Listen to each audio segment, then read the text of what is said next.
toxique d'une certaine manière tous nos esprits. Vous m'entendez? Bizarre, j'ai eu un bruit. Non, excuse-moi, Patricia, pardon. C'est parce que j'ai réussi à activer l'enregistrement. Est-ce que tu as entendu? C'est recording is on. Ah, c'était ça, recording is great. Ah oui, voilà, tu peux reprendre. Alors, donc, les 2 livrets thématiques donc, et le plan en cours de rédaction pour un programme l'AEC dont je disais, pour que ça soit enregistré, que ça n'était pas un programme directement révolutionnaire, mais en revanche qui se voulait en rupture avec les politiques néolibérales. Et du coup, l'ensemble des livrets, me semble-t-il, en tout cas c'est très clair pour... j'ai regardé un petit peu, alors il faut savoir que les livrets, ils ne tombent pas en 2022, on a repris un travail à partir des livrets, il y en a une quarantaine de 2017, et on a eu comme commande, en fait, de repartir du livret de 2017 pour le mettre à jour, étant entendu que, évidemment, les 5 ans de Macron n'avaient fait que renforcer le constat de la maladie du néolibéralisme dont notre société à laquelle notre société est soumise, et particulièrement nos écoles et notre université et notre recherche. Et nous, pour construire ce livret, enfin en tout cas pour travailler sur ce livret, on a, depuis à peu près 1 an et demi, ouvert un groupe qui est ouvert à tout le monde. S'il y en a qui sont intéressés, vous pouvez toujours y rentrer dans ce groupe. On a à peu près une 50aine de personnes. On s'était organisé depuis 1 an et demi en sous-groupe pour des thématiques liées au fonctionnement, au financement, à la mission même, la grande question, qui d'ailleurs est peut-être parfois un petit peu absente dans ces parties-là, c'est finalement quelle mission, au-delà de l'émancipation, on dit qu'on veut une école, une université émancipatrice, mais plus fondamentalement, en fait, quel rôle l'université, si je reprends ce terrain-là, doit jouer, en tout cas, quelle mission de l'université pour cette fameuse bifurcation écologique, sociale et démocratique, et donc pour une véritable démocratie sociale.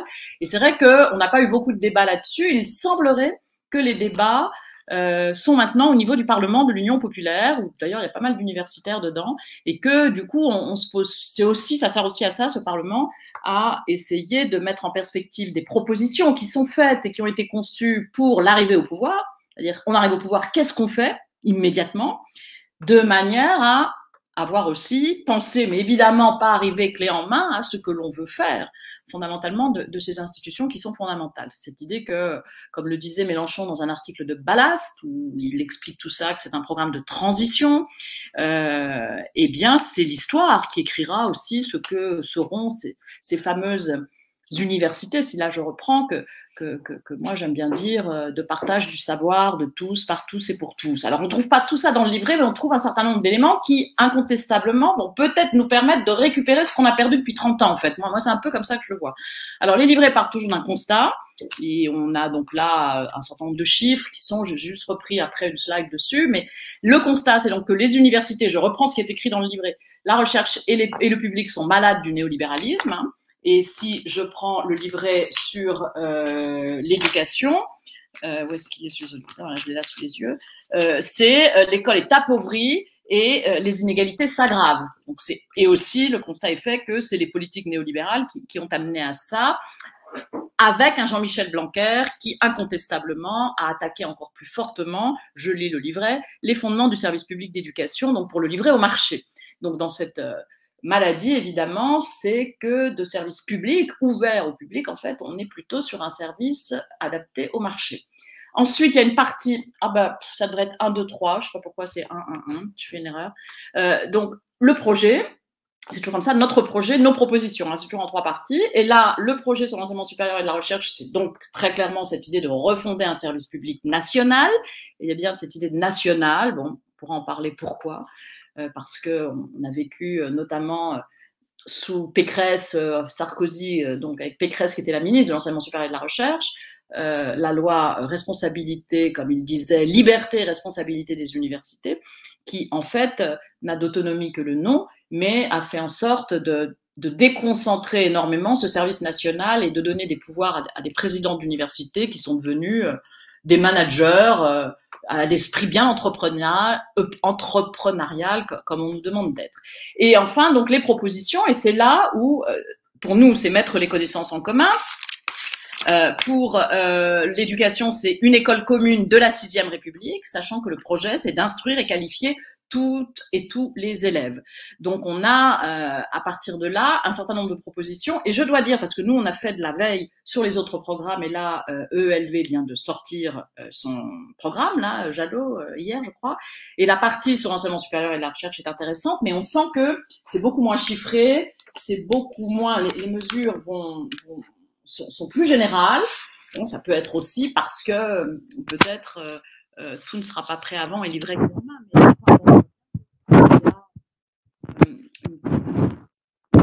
mais comme nous, ça Patricia, fait... on n'entend plus ton micro là. Vous m'entendez plus? Voilà, là c'est mieux. Il y a quelque chose qui était passé devant. Devant l'ordinateur, je suis sûre que c'est elle qui doit. C'est pas impossible. Voilà, ça passe. Là, c'est parfait. Bon, merci. Voilà. Alors, donc, les maladies du néolibéralisme, je les ai traduites en 3 mots, en fait, en 3 thématiques qu'on retrouve plus ou moins comme ça dans le livret. Austérité, précarité, inégalité. Hein, bon, voilà, des choses qu'on connaît tous bien, avec quelques éléments que je vous remets en termes de dépenses R&D. Bon, et on met comme ça des chiffres qui sont d'ailleurs, moi, par exemple, sur ce truc de 3%, 2,2% du PIB, parce que l'objectif affiché là dans le programme, c'est arriver à 3%. Bon, c'était déjà l'objectif qui était défini par l'Union européenne au moment de la stratégie de Lisbonne en 2000, hein, qui était, si vous vous rappelez, cette idée de dire que l'Europe devait être l'économie de la connaissance la plus compétitive du monde. Donc pour moi, par exemple, arriver à 3% du PIB, d'avoir raisonné en termes de PIB, je trouve que bon, voilà, c'est bien. Bon, peut-être qu'on ne peut pas faire autrement, mais ça me semble pas très porteur. Et 3%, ça n'est jamais que essayer d'atteindre l'objectif qui était déjà fixé en 2000 et qui est de toute façon inférieur à celui des grands pays auxquels, je dirais, notre candidat se compare aussi la puissance de la France. Mais quand même, ça donne une indication, quoi, pour dire que la dépense publique, en tout cas, n'a pas vraiment augmenté ces 10 dernières années, malgré tous les discours, on nous dit qu'ils ont mis plein de milliards dans ce secteur. Et avec une baisse des recrutements de fonctionnaires qui est très forte. Hein. Je disais que le CNRS a perdu 21% de son personnel, nous, dans le supérieur, sur le corps des maîtres de conférences, 30% en moins, et parallèlement à ça, évidemment, multiplication des précaires, et il y a même petit à petit des lois qui sont passées, dont la dernière LPR, même avant d'ailleurs, la LRU permettait de recruter des contractuels, hein, ce qui était, on était un peu après, dans l'éducation, un peu après les hôpitaux, on est arrivé peut-être 10 ans plus tard, ils pouvaient le faire bien avant nous, mais donc voilà, donc effectivement, les contractuels doivent enseigner beaucoup plus que les autres, ne sont pas obligés de faire de la recherche, et donc vivent une situation de précarité épouvantable, mais évidemment, en premier dans la précarité, apparaît la précarité des étudiants. Là, j'ai repris le chiffre qui est dans le livret. Plus de 20% des étudiants vivent sous le seuil de pauvreté. Et ceci, évidemment, s'est aggravé avec le Covid. On voit à peu près qu'un étudiant sur 2 à l'université travaille en fait pour financer ses études. Hein. Je le vois tous les jours avec mes étudiants et donc bon, on se doute bien que les chances de réussite ne sont pas les mêmes que ceux qui n'ont pas besoin de travailler. Et avec des inégalités, alors qui sont pas du tout nouvelles. C'est-à-dire que notre système d'école, je dirais, de formation, on va dire, que ce soit de l'école à l'université, on pourrait dire de la maternelle à l'université, c'est vraiment construit dans des inégalités absolument énormes depuis 2 siècles. D'une part, entre prépa, école, université. L'université a toujours été le parent pauvre, ça fait bien longtemps. Là, j'ai recité, et donc ça s'est aggravé depuis 30 ans, mais je veux dire, c'était déjà ça avant. Et même si dans les années 60-70, il y a quand même eu des démocratisations assez fortes où on voyait qu'il y a un peu plus d'enfants d'ouvriers en médecine, en prépa ou dans les écoles d'ingénieurs, ça rebaisse considérablement depuis les années 90. Et vous voyez, par exemple, bon, le coût d'un étudiant moyen en prépa, c'est 15 000 € par an. J'ai fait exprès de le mettre au regard du coût moyen d'un étudiant d'une licence, par exemple, que ce soit la première, la deuxième ou la troisième année dans des domaines de sciences humaines et sociales. Vous voyez, c'est pratiquement de 1 à 6 000 € pour 15 000, sachant que le coût moyen, enfin la dépense moyenne d'un étudiant à l'université, c'est autour de 10-11 000 €. C'est d'ailleurs toujours inférieur aux moyennes de l'OCDE. Donc évidemment, c'est pas très agréable de comparer l'étudiant à un nombre de milliers d'euros. Mais bon, on voit bien que ceci va avec le discours de Macron qui nous a sorti l'autre jour que l'État ne pouvait pas continuer à financer comme ça cet enseignement supérieur et que donc nous on l'a traduit et à l'AFI on s'est vraiment emparé de ça. Macron va mettre des droits d'inscription pour les étudiants. Il l'a déjà fait pour les étudiants étrangers avec la loi de Vidal. Et maintenant, il va le faire pour tous. Et c'est vrai que c'est ce dont rêvent les présidents d'université, nos dirigeants, et c'est ce dont rêve aussi la Commission européenne, parce qu'il faut bien voir, là, j'en parle pas du tout, et dans l'avenir en commun, à mon avis, c'est aussi un élément qui est faible et fragile.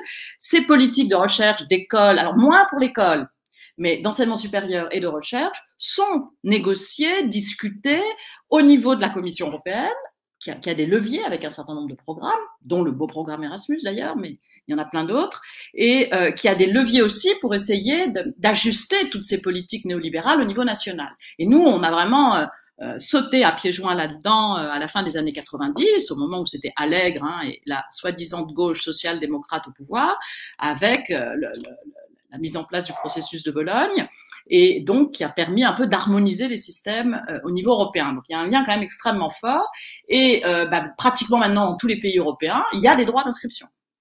Donc on reste encore un des seuls, avec l'Allemagne d'ailleurs, et où il n'y en a pas, et avec cette idée, Pécresse, elle propose la mesure extrêmement novatrice et égalitaire à ses yeux, évidemment je dis ça en riant, de mettre des prêts pour les étudiants garantis par l'État.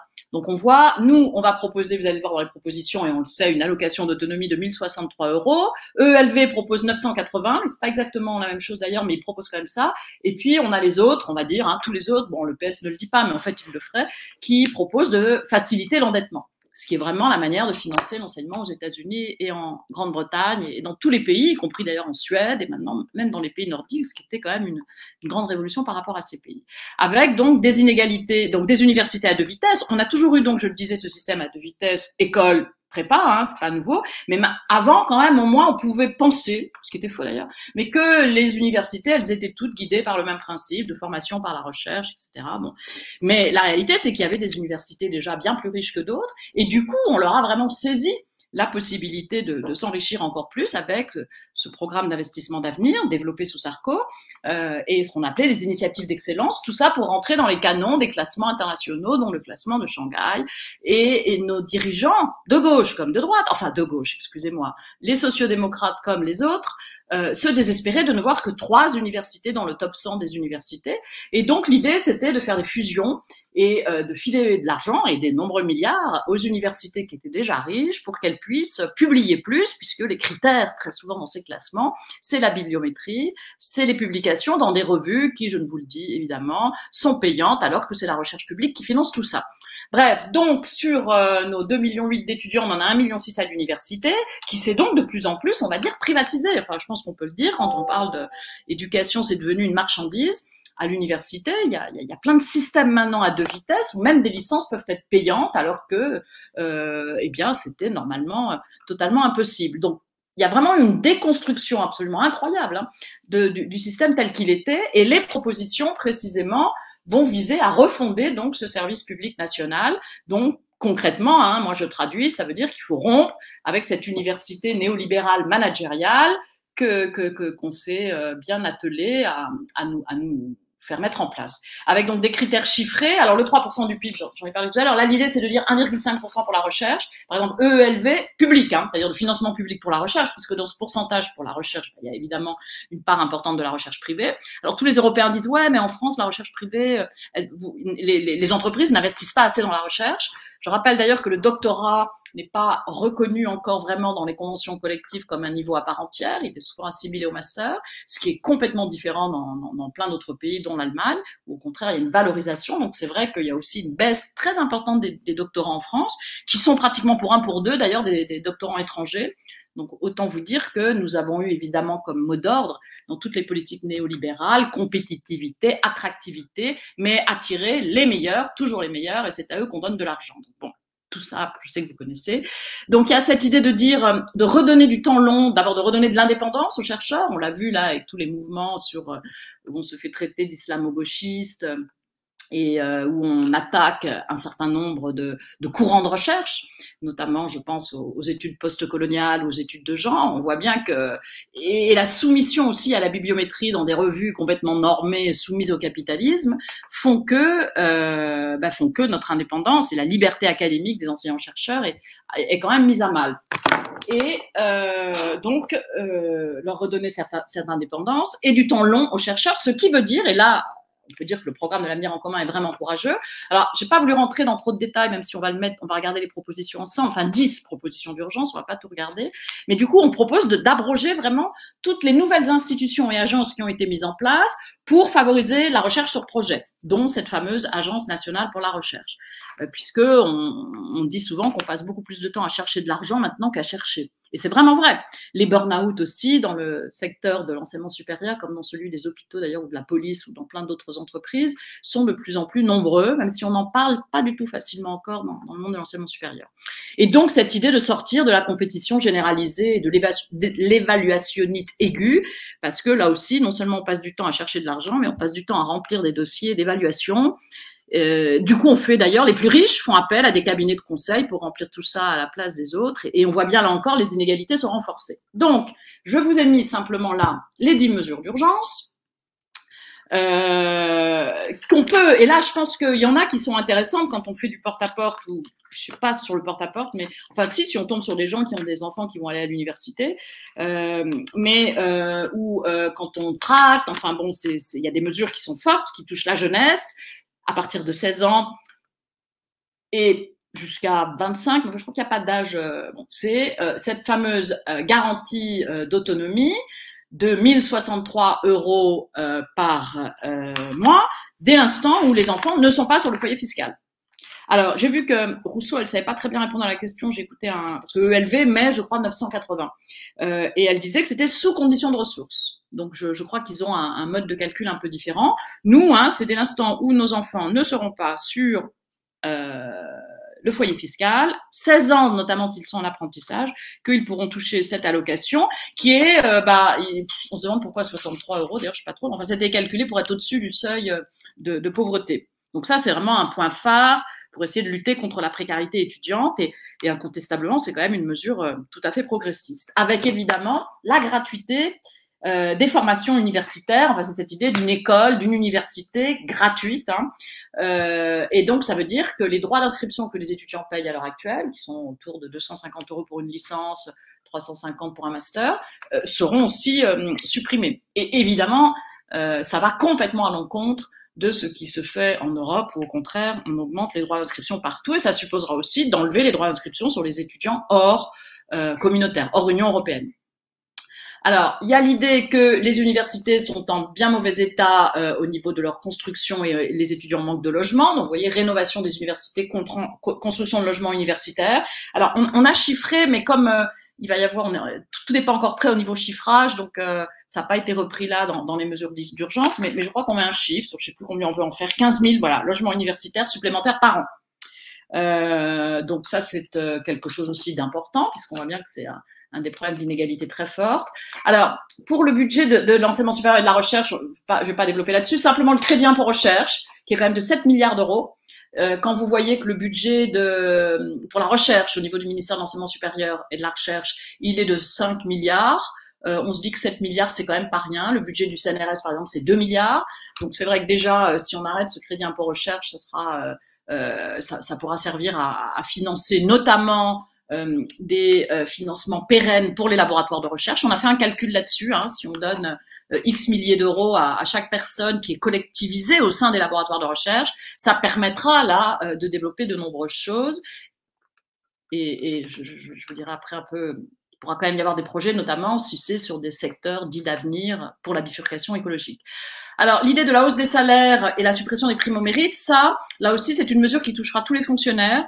Donc 15% du point d'indice, le reste est en cours de négociation et le budget et les primes au mérite qui se sont multipliées partout dans la fonction publique aussi devraient être supprimées. Et il y a un livret spécial fonction publique qui n'est pas encore publié, donc on n'en a pas trop dit au niveau de l'école, c'est pareil pour les enseignants au niveau du ministère de l'Éducation nationale, parce qu'on est obligé d'attendre que tout le monde se soit mis d'accord au niveau de la fonction publique.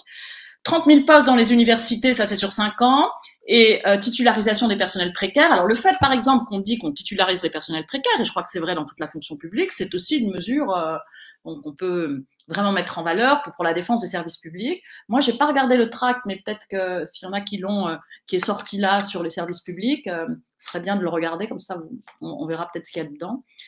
Ensuite, on propose aussi, on est les seuls à le faire par rapport aux autres programmes, d'abroger toutes les lois qu'on se tape depuis Pécresse, donc depuis Sarko, la loi Pécresse, qui ont été complètement renforcées sous Hollande, la loi Fioraso, et puis sous Macron avec la loi pour la recherche, et notamment la loi aussi orientation des étudiants là, avec Parcoursup. On le met après Parcoursup, mais on va aussi l'abroger. On peut avoir des questions là-dessus. Et donc cette idée de remettre bien en place le cadre national des diplômes, le fait que tous les étudiants qui ont une licence, un master ou un doctorat soient sûrs d'avoir les mêmes types en tout cas de diplômes. Enfin, le cadre national existe, mais il existe encore, mais il a été quand même mis à mal.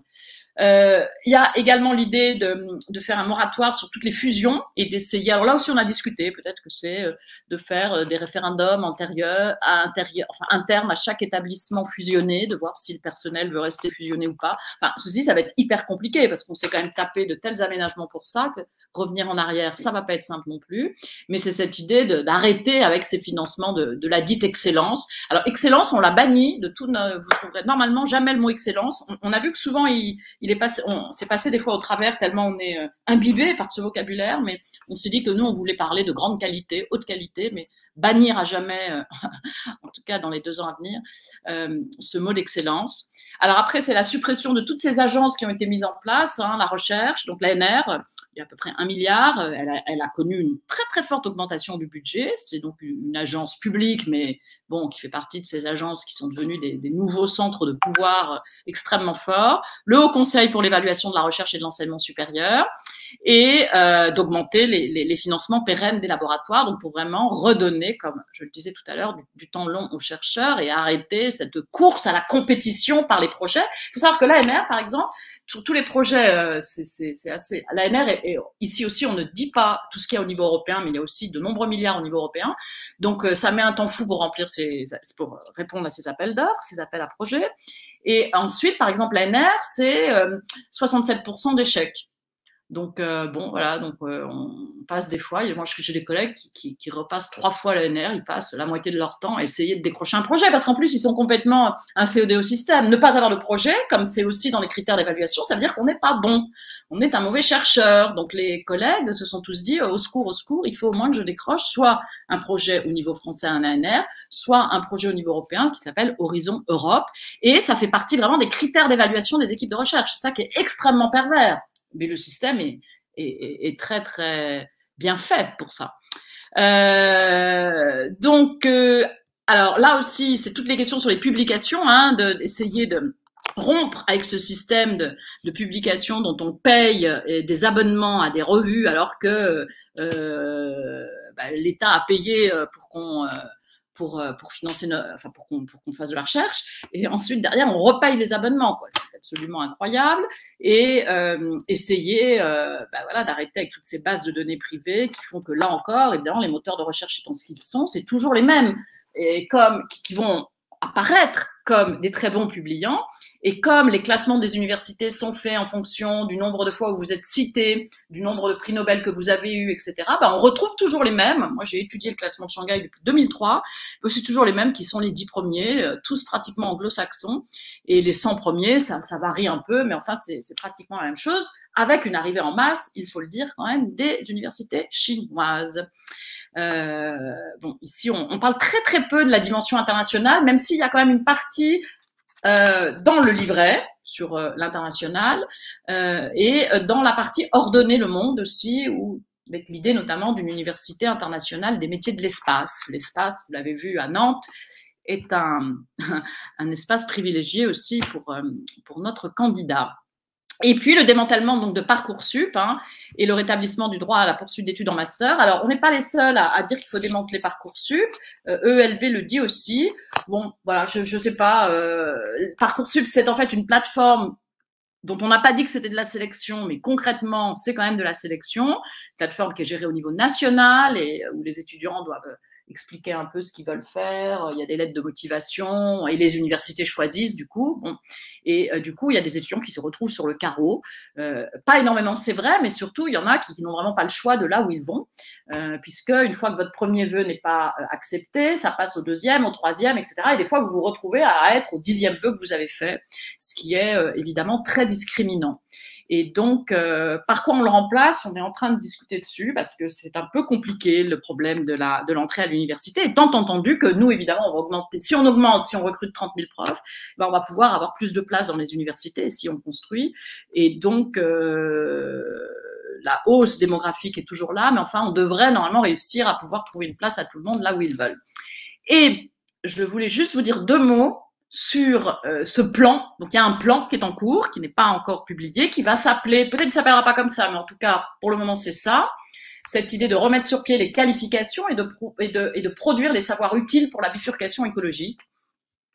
Et qui pose vraiment la question de ça va être quoi, en fait, cette université, ce lycée, cette école, pour réconcilier, comme le dit notre candidat, l'homme et la nature, hein, humaniser la société. En fait, on veut faire quoi et on a besoin de savoir quoi. Certainement de mettre beaucoup plus de philo partout. Certainement, à mon sens, de ne pas trop séparer le professionnel du général. Mais bon, c'est pas exactement là ce qui est choisi, puisqu'il s'agit aussi dans cette volonté de refondre notre service public, d'essayer de revaloriser justement nos filières professionnelles qui sont quand même extrêmement dévalorisées et dévalorisantes encore. Donc il y a tout ce travail-là que Mélenchon veut vraiment faire. Il ne faut pas oublier qu'il a été secrétaire d'État à la formation professionnelle. Et donc, j'ai mis ici différentes mesures. Alors, comme tout ça n'est pas validé, ça reste juste à discussion entre nous. Hein. Les centres polytechniques professionnels, ils sont mis dans l'AEC. J'ai remis à la page 126. Donc ça, c'est vraiment le truc de Mélenchon, hein, cette idée de centre polytechnique professionnel.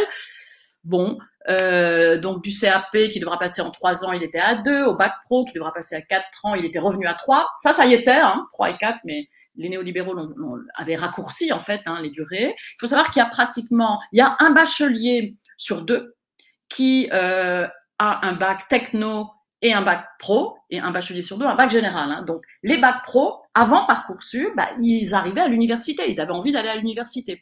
Et il y avait des taux d'échec extrêmement forts en licence. Dès la première année d'ailleurs, c'est vrai que les taux d'échec étaient forts. Donc évidemment, un des grands objectifs de Parcoursup et de la sélection à l'université, ça a été de bloquer l'entrée des bacs professionnels à l'université.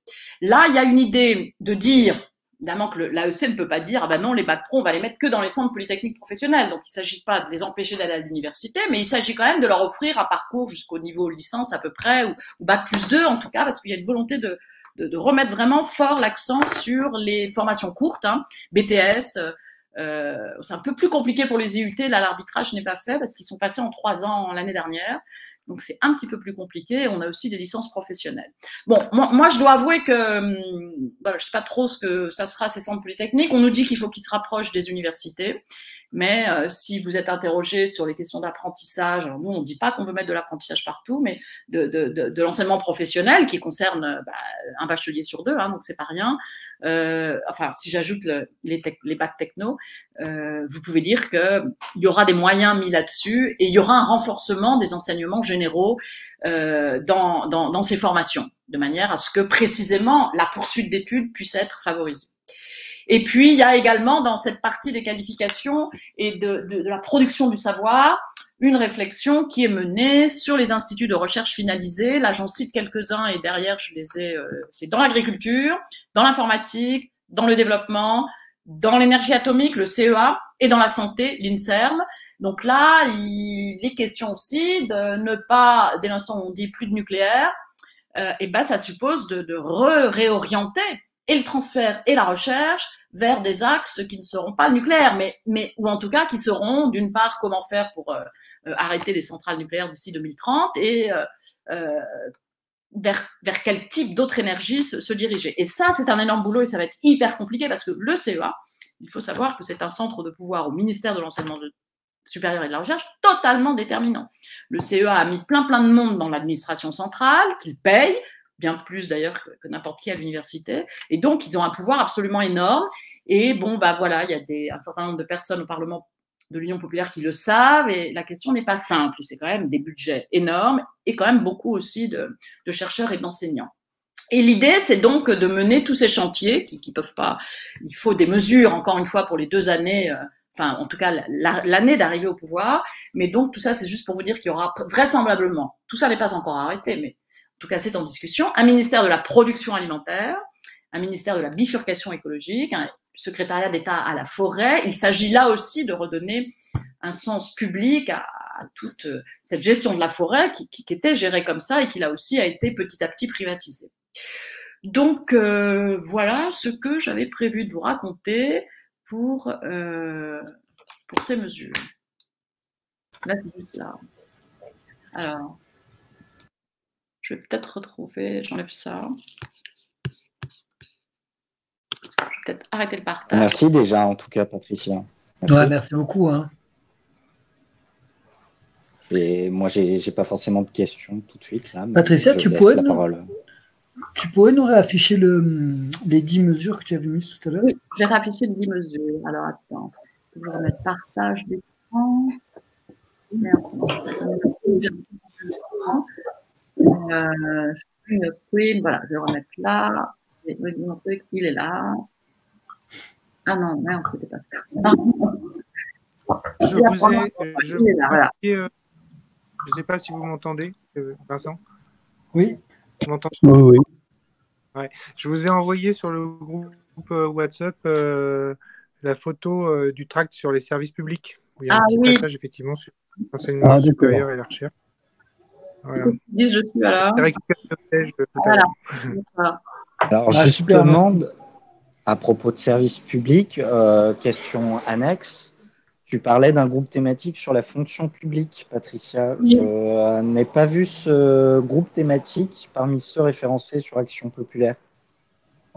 Ben ouais, alors, je ne sais pas si c'est un groupe thématique, tu vois. Ah d'accord, c'est peut-être un autre format. C'est pas dans le même. Est-ce que, je ne sais pas, dans les groupes thématiques, est-ce qu'il y a un truc sur justement la fonction publique? Tu l'as pas vu, non?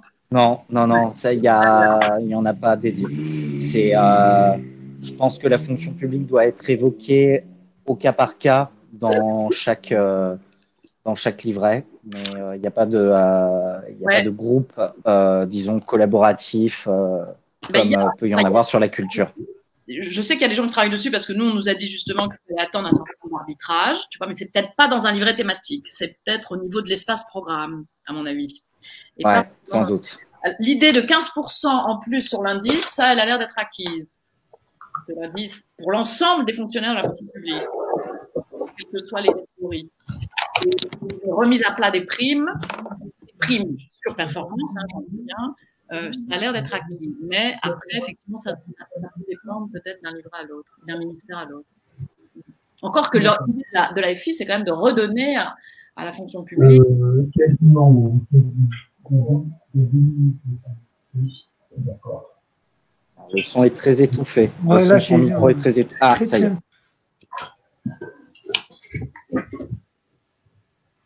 Serge, on t'entend très très mal. Est-ce que vous m'entendez? Là, c'est mieux. Ouais, ça y est. Ouais. D'accord. Non, c'est absolument consternant et en même temps extraordinaire, quoi. Le constat est consternant, les propositions sont exaltantes et très très fortes, et c'est vrai que enfin je savais que ça allait pas très bien dans le supérieur, mais à ce point-là c'est vraiment accablant. Je pense qu'on va retrouver toutes les infos que tu nous as données, Patricia, on va les retrouver dans les livrets. Oui. Parce que moi je n'ai pas pris de notes. Oui. Oui, on va retrouver dans les livrets. Hein. J'ai vraiment juste fait une petite synthèse, mais les chiffres, il y a un certain nombre de chiffres. Il n'y en a pas énormément, on en a enlevé.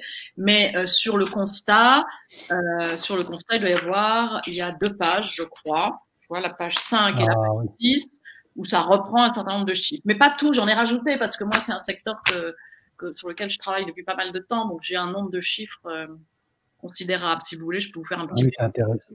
Ah oui. Oui, si jamais tu peux nous, par la suite, tu vas ultérieurement nous les communiquer, c'est. Oui, je pourrais. Parce que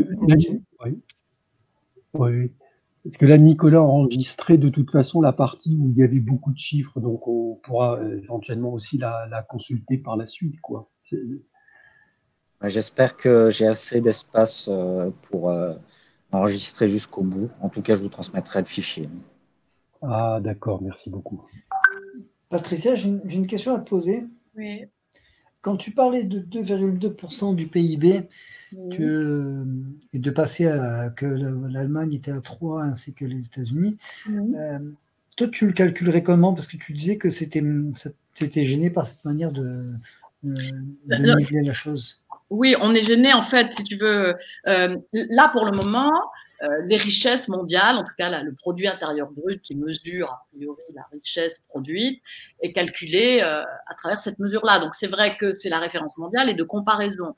Donc, et ça compare, et ça inclut, si tu veux, des richesses produites qui sont justement valorisées de manière marchande, tu vois. Alors que donc c'est comme ça. Donc c'est vrai qu'on prend ces chiffres-là parce que ça permet des comparaisons mondiales et ça permet de positionner la France.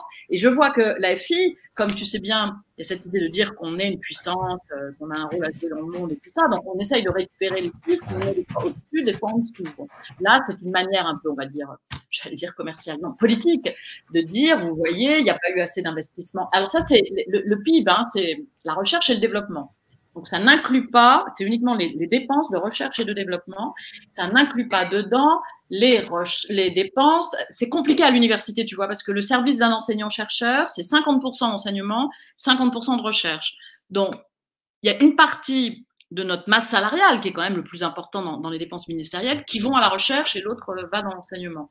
Donc, les 3%, là, ils incluent dans la recherche publique la partie de l'université qui travaille sur la recherche et donc tout le reste n'est pas inclus dans ces 3%. Tout le reste n'est pas dedans, d'accord. Et donc, bon, mais donc ça supposerait, et je pense qu'on le fera, enfin, on le fera. On peut pas le faire tout seul dans un coin en France. On peut pas se dire, nous, on refuse de prendre, de vous donner les indications pour calculer notre produit intérieur brut, tu vois. C'est vrai que c'est pas possible. Ça supposerait qu'il y ait vraiment un mouvement mondial de remise en cause de la valeur marchande à travers le calcul de valeur ajoutée produite par les acteurs économiques qui peuvent être pas que les entreprises privées d'ailleurs, tu vois, mais il y a du coup tout un tas d'activités qui ne sont pas rentrées là-dedans. Mais en matière de recherche, 3%, moi en fait, je critique le concept même de PIB, mais plutôt là, 3%, ça me semble pas, tu vois, un objectif génial, quoi. Enfin, c'était l'objectif déjà des Européens et des néolibéraux en 2000. Alors, bon, maintenant, 1,5% pour la recherche publique, c'est mieux que ce qu'il y a maintenant. On est à un peu moins d'1%. C'est clair.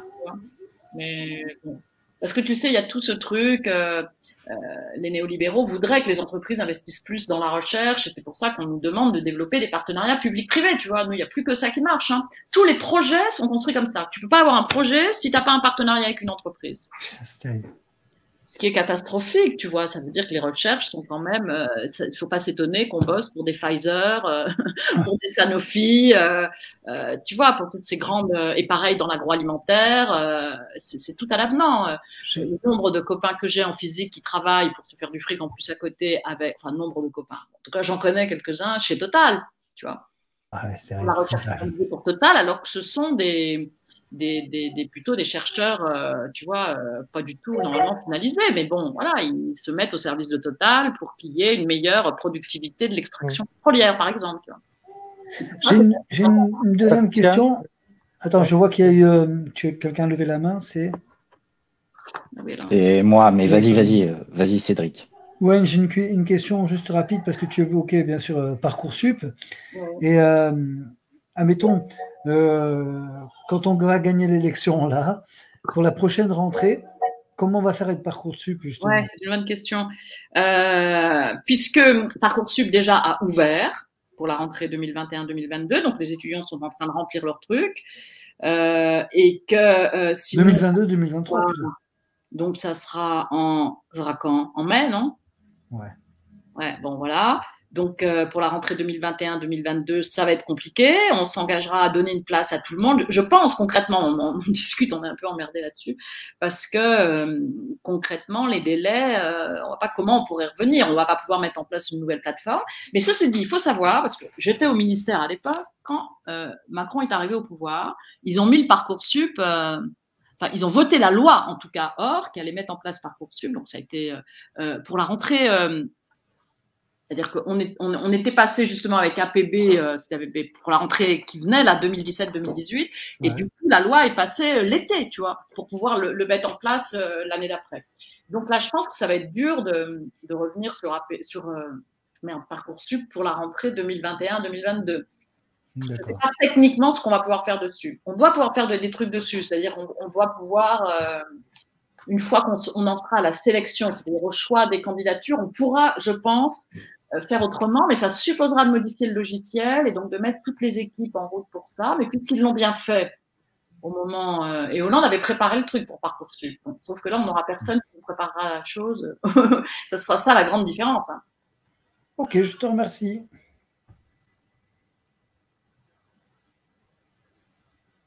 Patricia, y a quelqu'un qui voulait prendre la parole avant moi, non? J'avais vu une main aussi. Oui, effectivement, c'est. Alors, navré. J'ai pas forcément de questions derrière ça. Moi, le sujet, je vais en revenir à mes obsessions, navré, Patricia, désolé. C'est tout ce qui justement nourrit les phénomènes de désinformation scientifique qui faisaient partie de mes motivations pour la réunion publique avortée de janvier, et notamment le développement des revues prédatrices. Comme tu l'as dit, effectivement, nombre de chercheurs donc, doivent finalement payer pour être publiés, sachant qu'ils sont soumis à des objectifs à ce niveau-là. Donc c'est extrêmement pervers, et ce qui amène certaines des revues prédatrices, dites prédatrices, à profiter de ça pour proposer, à prix très réduit, voire de façon gratuite, d'ouvrir leurs colonnes, à peu près n'importe quelle publication, mais avec comme contrepartie une très très faible revue par les pairs des publications effectuées, une absence presque totale de filtrage éditorial. Est-ce que là-dessus, dans tout ce que tu as dit, j'ai peut-être loupé l'info, il y a une réflexion sur la manière de renforcer la déontologie dans tout le processus comme ça des publications scientifiques, parce que j'ai compris que c'était un sujet. Oui, c'est un sujet. En fait, il y a deux. C'est un sujet qui n'est pas, tu vois, si tu lis dans le livret là que j'ai sous les yeux un petit peu, on dit, par exemple, je te lis juste le truc qu'il y a pour te dire qu'on n'a pas été, on s'est plutôt intéressé. Ça ne veut pas dire qu'on s'intéresse pas du tout à ça, bien sûr, qu'on continue à penser qu'il faut qu'il y ait une évaluation par les pairs, même si nous sommes nombreux à aussi se dire qu'il faut aller vers une science citoyenne et que on ouvre aussi ça à des citoyens qui sont pas forcément que des pairs. Bon, il y a toute une réflexion qui n'est pas simple là-dessus, mais qu'on aborde. Nous, on essaye d'abord de se dire que les revues dites celles qui ont justement des comités de lecture, donc vraiment des évaluations par les pairs, comme The Lancet ou Nature, dont on entend tous parler dans la presse là avec ces histoires de Covid, soient elles-mêmes infaillibles, tu vois, ce qui n'est pas toujours le cas, on l'a bien vu. Non. Effectivement. Il y a des phénomènes aussi de chercheurs extrêmement reconnus et qui publient aussi dans des trucs hyper connus, qui trafiquent les données. Enfin, on en avait de plus en plus d'exemples comme ça. Et on se dit que s'il y a ça, c'est parce que précisément on est sur du temps complètement court et qu'on a plus et qu'on est obligé vraiment les critères d'évaluation sont complètement sur le nombre de publications par an. Enfin bon, c'est assez épouvantable. Donc en fait, finalement, même dans les revues à comité de lecture, c'est te dire comme on est inquiet pour les autres, il y a parfois, on laisse passer parfois des choses qui ne devraient pas être laissées passer parce que voilà, le fric, l'argent, la finalité pour les entreprises est de plus en plus forte. Donc c'est vrai que il est dit, tu vois, l'enseignement, la création et la critique des savoirs doivent répondre à 3 conditions. L'indépendance des enseignants-chercheurs et un accès au temps long garanti par un statut national et par des financements pérennes. Bon, on va pas plus loin que ça. La reconnaissance du caractère collectif de l'enseignement et de la recherche pour sortir de la compétition généralisée, bon, et de l'évaluationnité aiguë, mais ça ne répond pas à ce que tu dis, et un dialogue renouvelé entre le savoir et la société, avec des universités véritablement ouvertes, le développement de pratiques participatives et un lien fort entre l'enseignement supérieur et le secondaire. Bon, et il n'y a pas dans le livret de choses particulières, mais il va y avoir un livret long, et c'est un thème qu'on aborde, cette question justement des technosciences aussi, qui remettent en cause beaucoup de formes de savoir. Pardon. Et donc, mais non, en fait, si tu veux, c'est vrai que c'est pas forcément, en tout cas, ça se traduit pas au niveau du livret thématique par des mesures particulières. Bah, comment dire, je comprends en même temps parce que c'est vrai que c'est une question, comment dire, qui intéresse les initiés, qui a éclaté un peu plus dans le cadre de la pandémie.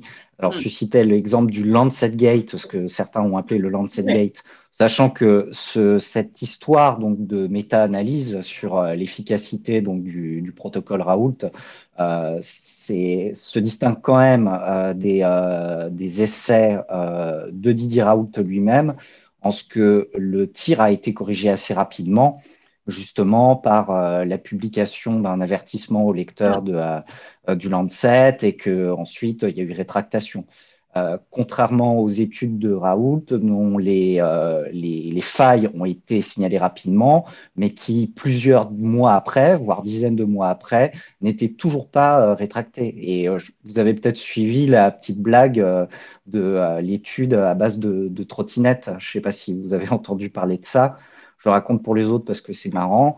En fait, des étudiants un peu agacés par les publications de personnes comme Martine Vonner à l'Assemblée nationale, qui prétendaient démontrer l'efficacité du protocole Raoult dans des revues, donc justement, dans des revues un peu pourries, quoi, qui acceptaient tout et n'importe quoi, se sont amusés à écrire une fausse étude démontrant que les trottinettes étaient moins sûres que l'hydroxychloroquine ou que les trottinettes électriques étaient un remède efficace contre le Covid, en reproduisant, mais de façon extrêmement caricaturale, tous les biais protocolaires qu'ils avaient remarqués chez Raoult. Et donc, ils ont fait un truc en anglais qui fait très verbeux, qui fait très sérieux, mais quand on regarde, on voit toutes les vannes qu'ils ont mises dans le truc, quoi. Il y a même des citations de comédie française. Ils ont soumis ça à la revue, justement, qui publiait les fausses études de Martine Vonner et compagnie. Et le truc est sorti au bout de quelques jours. Et là, ils ont montré un peu ce que donnait la revue par les pairs, enfin, l'examen de leur papier, de leur canular par le simili comité éditorial de la revue en question. Et c'était ridicule. Ils émettaient des réserves dans leurs observations, mais on se demandait s'ils avaient vraiment lu le truc en question. Et vous pouvez trouver le papier. C'est assez rigolo. Ça peut être lu par un profane. Mais enfin, voilà, tout ça pour illustrer le fait que, outre, il y a certes la mainmise par de grandes puissances financières, enfin, il y a la puissance de l'argent qui joue là-dedans, mais il y a, voilà, on voit aussi que, comment dire, des petites revues en apparence inoffensives sont aussi des outils pour des tremplins pour des charlatans. Hein. Je pense qu'on peut le dire comme ça. Ouais. Donc, il y a un truc à faire là-dedans, aussi bien dans les sciences dites dures que dans les sciences humaines et sociales, d'ailleurs, parce que ces histoires de canulars, ça s'est aussi observé dans des revues littéraires ou des revues philosophiques ou des revues psychologiques, avec là aussi des petits malins qui sont amusés à raconter n'importe quoi. Par exemple, il y avait une étude sur les implications sociologiques des anciennes voitures libres, enfin l'équivalent en voiture des Vélib, je ne sais plus comment ça s'appelait. Autolib, voilà. Et là aussi, c'était une grosse blague, mais c'est sorti dans une revue qui était relativement respectée pourtant. Mais voilà, parce qu'ils utilisaient des termes compliqués, parce qu'ils faisaient savant, c'est quand même sorti, alors que c'était du flan.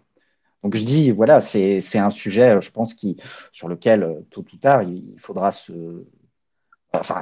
lequel vous vous penchez sûrement déjà, mais en tout cas, moi, c'est un des trucs que je vais suivre avec attention dans ce domaine-là. Non, mais ça fait partie de toute cette question. Quand on dit qu'on veut remettre en cause l'évaluationnite aiguë, ça n'empêche pas qu'il faut évidemment toujours des critères extrêmement rigoureux d'évaluation de toute publication considérée comme scientifique. Mais c'est vrai qu'au niveau de l'enseignement supérieur et de la recherche, on est plutôt, du coup, tu vois, il y a toute une liste de revues qui ne sont pas forcément d'ailleurs. Mais on travaille beaucoup dans différentes commissions par discipline sur les revues justement et sur celles qui peuvent être classées comme des revues fiables et celles qui ne sont pas fiables. Quoi. Alors après, qu'est-ce qu'on fait des revues qui ne sont pas fiables? Tu vois, est-ce que interdiction de publication, tout ça, c'est compliqué. Il faut déjà, ouais. Mais tu as raison, c'est quelque chose de plus en plus Patricia, j'avais une question sur la promotion en fait de ce programme. Comment est-ce que tu penses qu'on peut toucher la communauté universitaire et en particulier les étudiants pour que quelque part demain ils soient intéressés par ce programme et ils aillent voter Mélenchon Est-ce qu'il y a des relais possibles au sein de la communauté universitaire? Je sais qu'il y a déjà eu des résistances sur certains projets quand même. Tu parlais de Total tout à l'heure. Je ne sais plus si c'est pas Polytechnique ou ailleurs, où Total voulait investir le truc et ils se sont quand même fait jeter. Donc il y a sûrement des poches de résistance par endroit sur lesquelles on peut s'appuyer. Est-ce que tu connais un peu cette communauté pour savoir par où rentrer et comment faire en sorte d'être efficace dans la promotion du programme auprès de la communauté universitaire? Il y a une autre question rapide, c'est si tu avais un truc à dire sur ce qui n'est pas assez révolutionnaire dans le programme, c'est quoi? Là, il va nous falloir beaucoup de temps.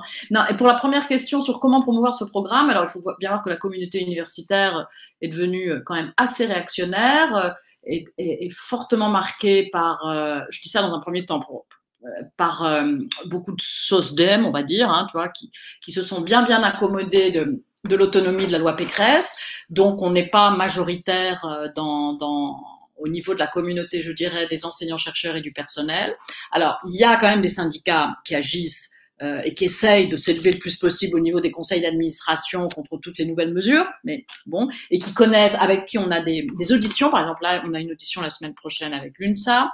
Il y a nos représentants Hendrik et Karine parlent. Il y a de plus en plus maintenant de chaînes, on va dire, de médias spécialisés dans la recherche et dans l'enseignement supérieur, qui sont donc très connus et très lus au niveau de la communauté universitaire. C'est pas des trucs de recherche, mais ils parlent de ça, qui invitent les candidats multiples à présenter leurs choses. Et moi, j'ai vu leur programme. Et c'est vrai que c'est là où je vois que ça va beaucoup plus loin que les autres et qu'il y a comme ça des mesures qu'on arrive à mettre en valeur. Ensuite, on a quelques contacts. Parmi les étudiants, par exemple, tout à l'heure, les étudiants, il faut savoir que l'UNEF a perdu un rôle énorme dans les universités. Et de moins en moins fort, ils ont de moins en moins d'élus, donc ils sont un relais difficile. Les jeunes insoumis s'implantent dans les universités, certains étaient à l'UNEF, sont partis de l'UNEF, sont à Solidaire. Là, il y a aussi un nouveau syndicat Alternative qui a l'air d'avoir un peu de relais et qui relaie, tu vois, le programme de Mélenchon. C'est pour ça qu'il y a aussi demain des distributions de tracts à l'entrée dans les universités. Je pense qu'il faut vraiment qu'on diffuse ce programme partout. C'est vrai que ça serait bien d'aller, pareil, celui sur l'éducation à la sortie des écoles. Mais bon, voilà, donc on n'a pas le droit d'organiser des conférences à l'intérieur des universités, ou alors il faut que tous les candidats puissent passer, donc c'est un peu compliqué. On doit faire un événement aussi auprès de la communauté universitaire en mars. On espère que Mélenchon viendra. Donc voilà, et c'est vrai que les tractages devant les écoles, devant les universités, voilà. Mais en tant que prof, après, c'est vachement compliqué. Moi, je peux pas vraiment en parler à mes étudiants, mais du coup, si j'en parle, je leur parlerai de tous les autres programmes. Mais c'est une bonne question, c'est ce vers quoi on réfléchit. Alors, ils réfléchissent vachement à l'espace programme. Nous, au niveau du livret, on est plutôt là, tu vois, pour amener les contenus. Mais n'empêche qu'on essaye d'être présent sur... là, maintenant, il faut voir qu'il y a vraiment... faire des tribunes, tu vois, on a fait une tribune dans l'IB qu'on a fait signer au moment où Macron a parlé. Bon. Mais enfin, faut pas se leurrer, hein. Mélenchon est très minoritaire dans la communauté universitaire, étudiante comme enseignant. Peut-être moins dans le secondaire. On va faire changer ça maintenant, il va devenir majoritaire. Ben oui, c'est vrai. Je suis désolé, je vais devoir vous laisser. On va peut-être arrêter. En tout cas, merci, ouais, c'est vraiment... Si le format va, on en discutera peut-être. Moi, on pourra en rediscuter, mais moi j'ai adoré ce format et je pense que c'est bien de démarrer, c'est bien qu'on continue comme ça, donc n'hésitez pas, là c'est bien que tout le monde ait mis du sien pour ajouter des conférences, voilà, des thèmes, donc c'est super. Voilà. Ben, je vous souhaite à tous une bonne soirée et puis je vous dis à très vite, on se voit pour les tractages. C'est dimanche, c'est ça, à 14h? Oui, j'ai mis un truc, j'espère qu'on sera... Je ne sais pas qui va venir. Ben, moi, je ferai un passage en poussette, mais je ferai un... Nicolas, tu pourras venir? Alors, c'est quand? C'est ce week-end? Ouais, dimanche à 14h. Non, alors, j'ai un concours mardi, donc là, je vais me mettre en retrait. Oh, ouais, bien sûr. Ah ouais, c'est vrai. Voilà. Excuse-moi, Patricia, j'ai pas entendu. Donc, je te demandais ce que tu passais comme concours. Alors là, c'est les attachés de la ville de Paris. Ah ouais, ok. Ouais. Voilà. Alors, mets-toi en retrait. Bah, donc, voilà, on le fera que si on est au moins 3. Hein, pour le moment. On va voir, on va essayer de voir. Je ne pourrais pas, mais je me suis inscrit à ce qui suivait, aux autres événements qui suivaient. En tout cas, j'ai le matos. Hein. Okay. Bon, je partage le fichier. Je vous partage le fichier. Cédric, si tu veux que je te l'envoie pour le mettre en, je sais pas, l'héberger sur la plateforme qui te semble la plus adaptée. Écoute, je te laisserai voir. On va voir comment on peut le diffuser. C'est super, comme ça on a les gens qui pourront revoir ce que tu viens de dire, Patricia, c'est top. Oui, mais c'est très bien. Les livrets, évidemment, on peut les télécharger hein, sur l'application. Je coupe l'enregistrement de suite. Bonne soirée à tous et bonne soirée, Cédric. Merci encore. Hein. Salut. Salut. Et moi aussi, je vais vous laisser. Vincent. Au revoir. Ciao. Au revoir. Qu'est-ce qui se passe là?